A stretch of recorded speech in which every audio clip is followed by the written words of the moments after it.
میں آپ کو یقین کریں، میں نے بڑی تحقیق کی، تو آج سے 10-15 سال پہلے تک کی تحقیق جو تھی میری، اس میں مجھے یہ لگتا تھا کہ اہل سنت والجماعت یہ اور اہل تشیع حضرات، مجھے لگتا تھا 15 سال پہلے تک کہ ان دو کا عقیدہ صحیح ہے۔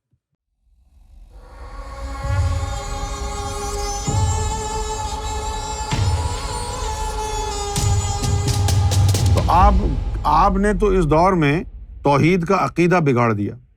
توحید یہ نہیں کہتی کہ اللہ کے رسول کو بھی نہ پکارو، تو کس کو پکارو گے پھر تم؟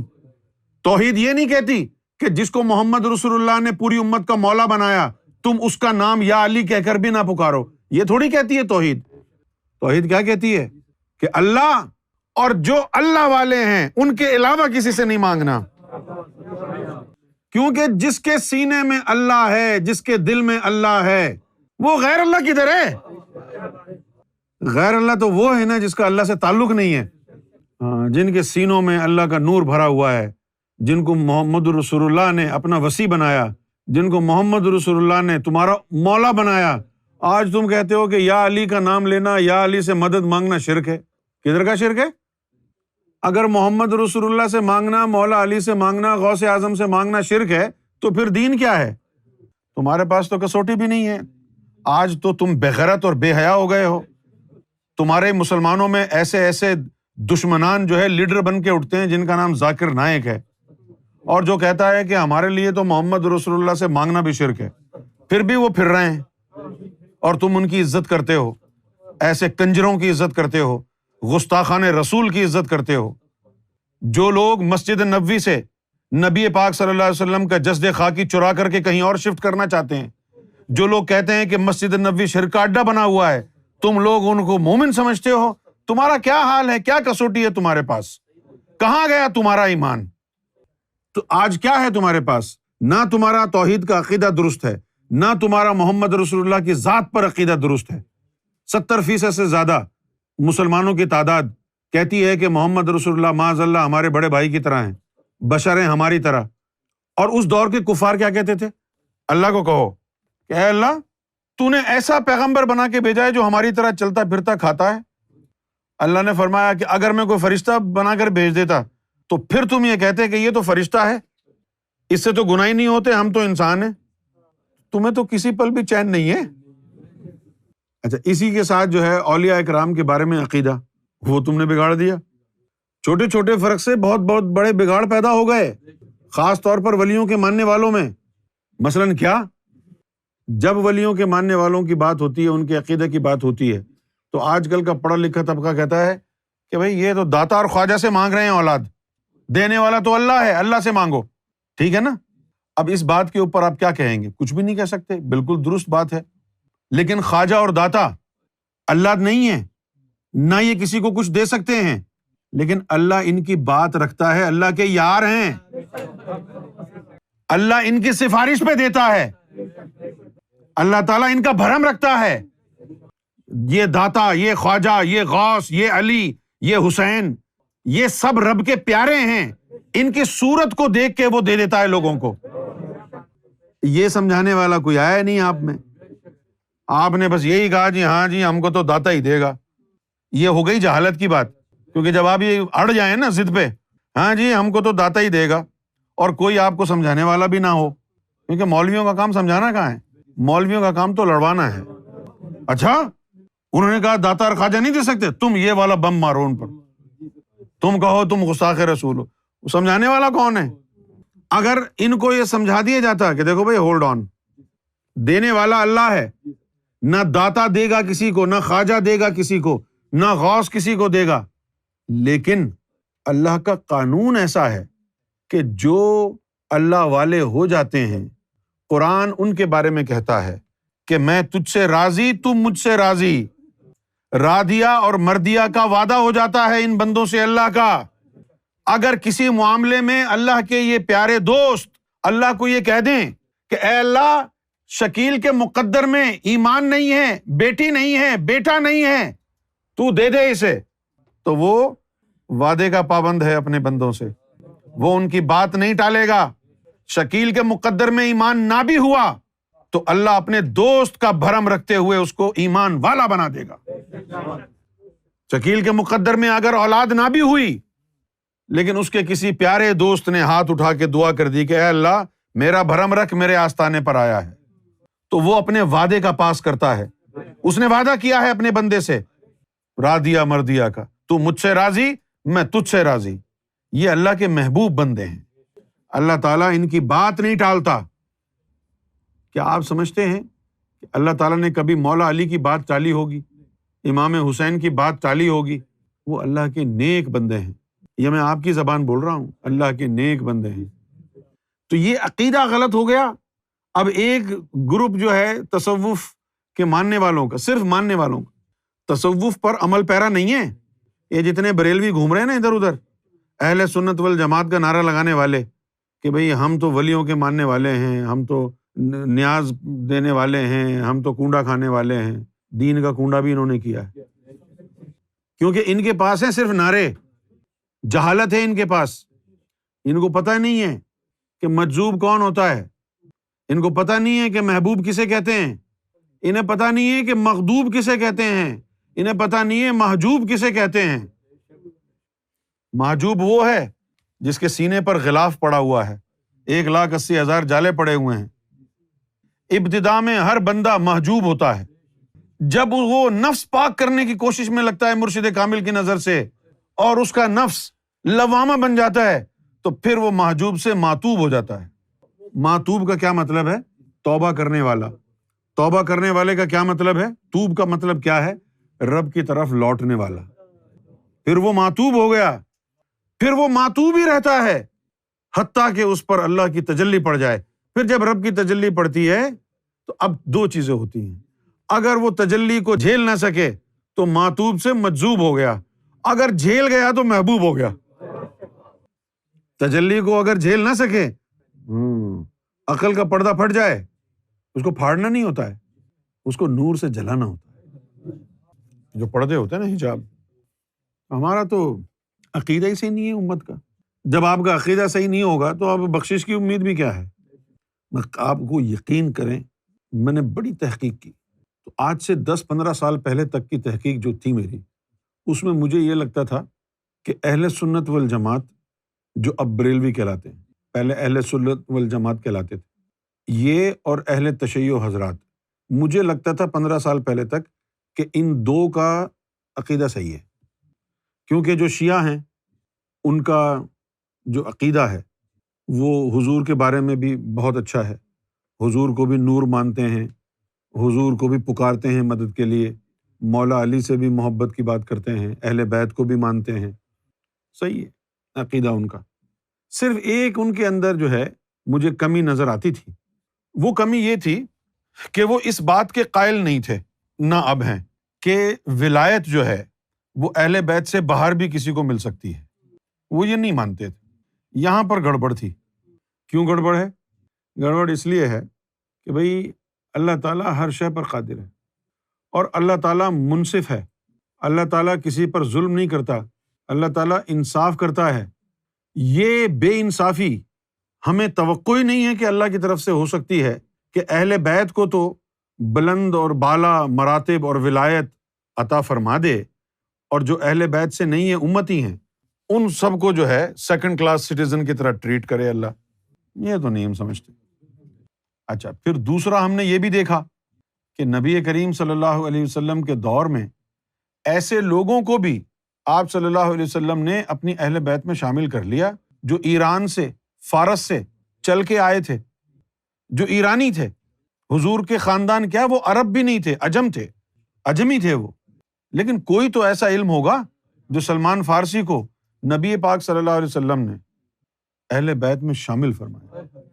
اگر آپ اسی پر غور کر لیتے اہل تشیع حضرات کہ یار اس وقت بھی امت سے سلمان فارسی کو اہل بیت میں حضور نے شامل کیا، تو حضور صلی اللہ علیہ وسلم کی سنت ہے اور آپ کا علم ہے کہ غیر اہل بیت بھی اس تعلیم کے ذریعے اہل بیت میں داخل ہو سکتا ہے، لیکن آج تک ان کا ایمان نہیں ہے یہ کہ بھئی وہ اہل بیت سے باہر جو بندہ ہے وہ بھی اہل بیت میں شامل ہو سکتا ہے کہ نہیں ہو سکتا، ہے ہی نہیں۔ اگر محمد رسول اللہ نے ایک اجمی کو اپنی اہل بیت میں شامل کیا تو کچھ تو ہوگا نا جس کی بنا پر کیا۔ کہاں ہے آپ کے پاس یہ ایمان؟ آپ نے تو کوشش بھی نہیں کی کہ وہ طریقہ ڈھونڈ لیں۔ اس کے علاوہ ایک چیز کی خامی اور نظر آئی مجھے اپنے اہل تشیع بھائیوں میں برا نہیں کہہ رہا، تمہارا بہترین دوست وہ ہے جو تمہاری خامیوں کی نشاندہی تم سے کرے۔ ایک خامی مجھے یہ نظر آئی کہ ہمارے اہل تشیع افراد جو ہیں، ہمارے جو بھائی ہیں، وہ سب اپنے آپ کو مومن کہتے ہیں۔ اچھا، اب اگر ان سے پوچھا جائے کہ میرے بھائیوں، جو ایمان کی نشانی، مومن ہونے کی نشانی قرآن نے بیان کی ہے، کیا وہ کسوٹی آپ کے پاس ہے؟ اس معیار پر آپ مومن ہو؟ اگر نہیں ہو تو کیوں کہہ رہے ہو اپنے آپ کو مومن یار؟ کوئی بھی اہل تشیع میں سے قرآن کی روشنی میں ثابت کر کے بتا دے کہ وہ مومن ہے۔ میری کسی سے دشمنی نہیں ہے، میں آپ کی آنکھیں کھول رہا ہوں، جھنجھوڑ رہا ہوں آپ کو کہ اس مغالطے میں مت مر جانا کہ مومن ہو۔ ہاں، قرآن پڑھ لو بھائی۔ قالت الاعراب آمنا، عرابیوں نے کہا کہ ہم مومن ہیں۔ قل لم تؤمنوا، یا رسول اللہ صلی اللہ علیہ وسلم کہہ دو تم مومن نہیں ہو، ولکن قولوا اسلمنا، بلکہ یہ کہا کرو کہ ہم مسلمان ہیں۔ ولما يدخل الايمان في قلوبكم، ابھی تمہارے قلب میں ایمان داخل کہاں ہوا؟ تو بتاؤ نا، ایمان کا قلب میں داخل ہونا کیا ہے؟ ماتم کرنا تو ایمان کا داخل ہونا نہیں ہے قلب میں، یا ہے کیا؟ تو اب اس اور کوئی بولنے والا نہیں ہے، ادھر ادھر کی بکواس جھاڑیں گے، یہ لائے وہ لائے، نہجۃ البلاغہ کھولا، یہ کھولا، 14 ستارے، 20 ستارے، 40 ستارے کھولے، بحر الانوار، سب کچھ کھول دیا، قرآن نہیں کھولا۔ وَمَن يُؤْمِن بِاللَّهِ يَهْدِ قَلْبَهُ، یہ مومن کی نشانی یہ ہے کہ اللہ تعالیٰ جسے مومن بنائے گا اس کے قلب کی ہدایت دے گا۔ تو یہ تمام چیزیں ہمیں بتا رہی ہیں کہ تمہارا عقیدہ غلط ہے، صحیح نہیں ہے۔ ہدایت کے بارے میں عقیدہ خراب ہے تمہارا، اپنے بارے میں عقیدہ خراب ہے تمہارا۔ تم اپنے آپ کو ہی نہیں پہچان رہے، سب کو مومن کہہ رہے ہو۔ جو تمہاری اولاد ہوئی چلے جا رہی ہے، شیعہ ہے تو مومن ہے، بھلے اس کے اندر شیطان ہی بیٹھا ہو۔ بھئی اہل تشیع سے ہونا مومن ہونا نہیں ہے، جس کے قلب میں نور اتر جائے، جس کے قلب میں اللہ کا نام کلمہ اتر جائے، اس کو اللہ نے قرآن مجید میں مومن قرار دیا ہے، جیسے میں نے بھی آپ کو بتایا۔ تو آج میں اس نتیجے پر پہنچا ہوں کہ اس وقت ان 72-73 فرقوں میں ایک گروہ بھی ایسا نہیں ہے کہ جس کا عقیدہ کلی طور پر صحیح ہو۔ اگر کسی کا توحید کے بارے میں صحیح ہے تو رسالت کے بارے میں خراب ہوگا، رسالت کے بارے میں بھی صحیح ہے تو ولایت کے بارے میں خراب ہوگا، ولایت کے بارے میں بھی صحیح ہے تو ایمان کے بارے میں خراب ہوگا۔ جب ایمان کے بارے میں خراب ہو گیا تو اب رہ گیا گھنٹہ، اب کیا کرو گے آپ؟ بھئی عقیدہ صحیح ہے آپ کا اللہ کے بارے میں، مبارک ہو، رسالت کے بارے میں صحیح ہے، مبارک ہو، ولایت کے بارے میں صحیح ہے، مبارک ہو۔ آپ غوث پاک کو بھی مانتے ہیں، ان کو بھی، ان کو بھی، ان کو بھی، سارے ولیوں کو مانتے ہیں، عقیدہ آپ کا درست ہے، لیکن ایمان کا عقیدہ درست نہیں ہے کہ ایمان کیسے آئے گا۔ تو جو ولیوں کو مان رہے وہ مانتے ہی رہو گے، ولیوں کو اسی طرح مانتے مانتے اوپر چلے جاؤ گے، وہاں جا کے پوچھو بھائی کون ہے تو؟ جو میں غوث پاک کا مرید ہوں۔ چل بے، غوث پاک کا مرید، غوث پاک کو اللہ نے ڈیوٹی پر بٹھایا تھا، اللہ تعالیٰ نے تو قرآن میں صاف بورڈ لگایا ہوا ہے، اس دن وہ کامیاب ہوگا جو قلب سلیم لایا۔ تو کیسے غوث پاک کا مرید آ گیا؟ بھائی محبوب سبحانی ہیں، انہوں نے تو فیوض یزدانی دیا ہے، یہ کیسے ہو سکتا ہے کہ کوئی غوث پاک کا مرید ہو اور قلب سلیم لے کے نہ آئے؟ یہ کیسے ہو سکتا ہے کہ کوئی امام حسین کا چاہنے والا ہو اور اس کا قلب سلامت نہ ہو؟ دل میں بٹھایا ہے یزید اور شمر لعین کو اور زبان سے کہتے ہو امام حسین کے چاہنے والے ہیں۔ سینے میں بٹھا رکھا ہے شمر لعین کو، یزید کو، امیر معاویہ کو۔ امیر معاویہ، یزید، یہ کردار کے نام ہیں، ضروری نہیں ہے کہ آج سے 1400 سال پہلے ہی یزید آیا تھا، نہیں، ہر دور میں یزید آتا ہے، ہر دور میں معاویہ ہوتا ہے، ہر دور میں شمر ہوتا ہے۔ آپ کو یہ کیا نظر آتے ہیں؟ یہ جو پاکستان میں بیٹھے ہوئے ہیں، یہ نواز شریف، شہباز شریف اور یہ زرداری، یہ آپ کو لگتے ہیں مسلمان ہیں؟ یہ یزید کی قوم ہے، یہ شمر لعین ہیں، نام بدل گئے ہیں۔ یہ جو مولوی بیٹھے ہوئے مسجدوں میں، یہ کون ہیں؟ یہ جہنم کے کتے ہیں۔ دیکھو بھائی، بات سنو، غور کرو۔ ایک آدمی نے سرکار سے پوچھا کہ سرکار یہ کیا ہو رہا ہے؟ لوگ بم بلاسٹ کرتے ہیں مسجدوں میں، تو مسجدوں کا تقدس کہاں گیا؟ اللہ کو غصہ نہیں آتا کہ جب مسجدوں کے اوپر بم بلاسٹ ہوتا ہے اللہ کو جلال نہیں آتا ہے؟ سرکار نے بڑے پیار سے کہا نہیں آتا۔ تو وہ حیرت زدہ ہو گیا، اچھا مسجدیں تباہ ہو رہی ہیں، اللہ کو کچھ نہیں ہو رہا؟ نہیں، اللہ کو کچھ نہیں ہو رہا۔ اس نے پوچھا سرکار سے کیوں؟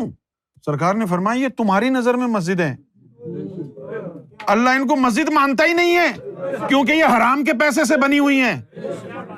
اگر یہ حلال کے پیسے سے مسجدیں بنی ہوتی پھر اللہ ان کی حفاظت کرتا، پھر دیکھتے ہم کون بم بلاسٹ کرتا ہے مسجدوں میں۔ یہ تو حرام کے پیسے کی بنی ہوئی ہے۔ جتنے بھی حرام کا مال کمانے والے ہیں وہ سوچتے ہیں کہ یار باقی سارا مال جو ہے پاک کرنے کے لیے یہ 10-20 لاکھ جو ہے کسی مسجد میں دے دو، مولوی کو دے دو۔ اللہ تعالیٰ کے نزدیک تو یہ مسجدیں نہیں ہیں۔ حدیث پاک میں آیا ہے کہ آخری زمانے میں کیا ہوگا، یعنی اللہ کے رسول نے فرمایا لا یبقى من الاسلام الا اسمہ، لا یبقى من القرآن الا رسمہ، کہ اسلام کا صرف نام رہ جائے گا، لا یبقى کچھ باقی نہیں بچے گا، من الاسلام اسلام کے اندر، الا اسمہ سوائے اس کے نام کے، اور لا یبقى من القرآن الا رسمہ، اور قرآن میں کچھ نہیں بچے گا سوائے تلاوت کی رسم کے۔ اور پھر اس کے بعد کہا مساجدہم، ان کی مساجد عامرہ بڑی عالی شان ہوں گی، اپنی مسجد نہیں کہا، مساجدہم ان کی مساجد، وہی خراب من الہدی ہدایت سے خالی ہوں گی۔ اچھا میں آپ سے ایک سوال کرتا ہوں، بڑی ایمانداری سے جواب دینا ہے، آپ نے سوچ سمجھ کے جواب دینا، اگر نہیں صحیح جواب دیا تو ایمان یہیں کٹ جائے گا۔ غور سے مجھے یہ بتاؤ کہ مسجد زرار کو ڈھانے کا حکم اللہ نے کیوں دیا؟ کیونکہ وہاں پر نبی کریم صلی اللہ علیہ وسلم کے گستاخ ہوتے تھے، تو وہ ایک ہی مسجد بنی تھی وہاں پر، اللہ کے رسول کی گستاخی کرنے والوں کی ایک ہی مسجد تھی، اللہ نے کہا گرا دو۔ آج کتنی مسجدیں ہیں جن میں صبح شام نبی پاک کی گستاخی ہوتی ہے؟ آج کتنی سنیوں کی مسجدیں ہیں جہاں صبح شام امام مہدی گوہر شاہی کی بارگاہ میں گستاخیاں ہوتی ہیں؟ یہ سب مسجد زرار ہیں۔ جہاں پر حضور صلی اللہ علیہ وسلم کی تعظیم نہ ہو، جہاں سرکار گوہر شاہی کی تعظیم نہ ہو، یہ سب مسجد زرار ہیں۔ ان کو ڈھایا جانا ہی حق ہے، اللہ چاہتا ہے کہ ان کو ڈھایا جائے۔ وہ مسجد زرار اللہ نے کہا تھا گرا دو، کیونکہ اللہ کے حبیب کی گستاخی وہاں ہو رہی ہے۔ ابے تو سوچو، آج سے 1450 سال پہلے جب گستاخی کی کسی نے حضور کی بارگاہ میں مسجد میں، اللہ نے کہا اس مسجد کو گرا دو، تو کیا یہ آج کے لیے حکم نہیں ہے؟ تو جن مسجدوں میں بیٹھ کے تم حضور کی شان گھٹاتے ہو، مولا علی کی شان گھٹاتے ہو، امام حسین کی شان گھٹاتے ہو، سرکار گوہر شاہی کی شان گھٹاتے ہو، کیا وہ مسجد زرار نہیں ہے؟ بڑی عالی شان مسجدیں ہیں، لیکن خراب من الہدی، برباد ہو گئی وہ مسجد جہاں محبت رسول کا پہلو نہ ہو، امام مہدی کی تعظیم نہ ہو۔ ارے یار باقی مسجدوں کو چھوڑو یار، چھوڑ دو، ایک مسجد کا دکھ ہے، جس مسجد کو سرکار گوہر شاہی نے بنایا، آج تو وہ بھی مسجد زرار ہے۔ باقی مسجدوں کو تو چھوڑ دو، وہ مسجد جس کی تقدس کا یہ عالم سرکار نے رکھا کہ ایک ایک اینٹ وہاں پر ذاکر قلبی کی محنت کی لگے، اس کا بڑا خیال رکھا۔ لیکن منافقین نے کیا کیا کہ آج اس مسجد میں وہ لوگ براجمان ہیں جو سرکار گوہر شاہی کے مرتبہ مہدی کو نہیں مانتے، وہاں کھڑے ہو کر کے جھٹلاتے ہیں، وہاں کھڑے ہو کے جھٹلاتے ہیں۔ جب وہ مسجد زرار ہے تو اور کون سی مسجد ہو جو صحیح ہوگی؟ کتنی محنت سے، کتنے پیار سے اس مسجد کو سرکار نے بنایا، بیٹھے رہے، چیک کرتے رہے کہ کوئی ادھر سے کوئی غلط پیسوں کی اینٹ نہ لگ جائے اس مسجد میں، یعنی کتنی کڑی نظر رکھی کہ کوئی ایک اینٹ بھی اس کے اندر ایسی نہ لگے جو حلال نہ ہو۔ لیکن جن کے قبضے میں چلی گئی، سارے وہ مردود کھڑے ہوئے ہیں وہاں پر۔ کیا فائدہ ایسی مسجد کا؟ جس مسجد میں امام مہدی کو امام مہدی نہ سمجھا جائے، جس مسجد میں محمد رسول اللہ صلی اللہ علیہ وسلم کو اللہ کا محبوب نہ سمجھا جائے، وہ ساری مسجدیں مسجد زرار ہیں، خواہ وہ مسجد سرزمین حجاز پر ہو یا وہ مسجد کوٹری میں ہو، خواہ وہ مسجد مولا علی نے بنوائی ہو، اگر مولا علی کا ادب اس مسجد میں نہ ہو تو مسجد زرار ہے۔ خواہ وہ مسجد سرکار نے بنوائی ہو، اگر سرکار کا اس میں ادب نہیں ہے تو وہ مسجد بھی مسجد زرار ہو جاتی ہے۔